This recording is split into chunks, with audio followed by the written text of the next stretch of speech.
కుషాయిగూడకు చెందిన Mahesh gate coaching కోసం ఓ coaching సెంటర్లో చేరాడు. ఫీజు చెల్లింపులను ఆన్లైన్లోనే చేయాలని కోచింగ్ సెంటర్ నిర్వాహకులు సూచించడంతో గూగుల్ పే ద్వారా 65,000 బదిలీ చేశాడు. అయితే ఆ డబ్బు కోచింగ్ సెంటర్ అకౌంట్కు చేరకపోవడంతో Google Pay customer care centre number కోసం గూగుల్లో సెర్చ్ చేశాడు.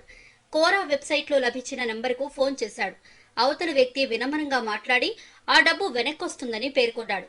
అర్జెంటుగా నగదు బదిలీ చేయాలంటే ఓ నంబర్ ఇచ్చి దానికి గూగుల్ పేలో పంపాలని సూచించాడు. తాము ఆ మొత్తాన్ని కోచింగ్ సెంటర్ ఖాతాకు బదిలీ చేస్తామని చెప్పాడు. అది నమ్మిన మహేష్ ఆ వ్యక్తి సూచించిన నంబర్కు 65,000 పంపాడు. కాసేపటికి మొదటిసారి పంపిన మొత్తం కోచింగ్ సెంటర్ ఖాతాలో బదిలీ అయినట్లు మెసేజ్ రావడంతో మరోమారు కోరాలో పేర్కొన్న కస్టమర్ కేర్ సెంటర్కు ఫోన్ చేశాడు. విషయం చెప్పడంతో అవతల వ్యక్తి 48 గంటల్లో ఆ డబ్బు వెనక్కొస్తుందని నమ్మబలికాడు. ఎంతకీ డబ్బు తిరిగి రాకపోవడం, కస్టమర్ కేర్ సెంటర్ పేరుతో ఉన్న నంబరు పనిచేయకపోవడంతో తాను మోసపోయినట్లు గుర్తించి రాచకొండ పోలీసులకు ఫిర్యాదు చేశాడు. కేసు నమోదు చేసుకుని దర్యాప్తు ప్రారంభించిన రాచకొండ పోలీసులు అది కోల్కతాకు చెందిన సైబర్ నేరాల ముఠా పనిగా గుర్తించారు. మనీ వాలెట్లే కాకుండా పలు సంస్థలు, సంఘాల పేరుతోనూ నకిలీ కస్టమర్ కేర్ సెంటర్ల నంబర్లు ఇప్పుడు నెట్లో కోకొల్లలుగా ఉన్నాయి. ఫోన్ చేసే వారి నుంచి ఏదో ఒక రకంగా డబ్బు గుంజడమే పనిగా సైబర్ కేటుగాళ్లు పనిచేస్తున్నారు.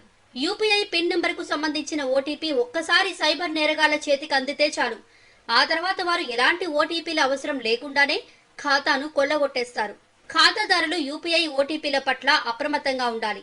ప్రధానంగా యూపీఐ యాప్ ఇన్స్టలేషన్కు సంబంధించిన ఓటీపీలను ఎవరితోనూ షేర్ చేసుకోవద్దు.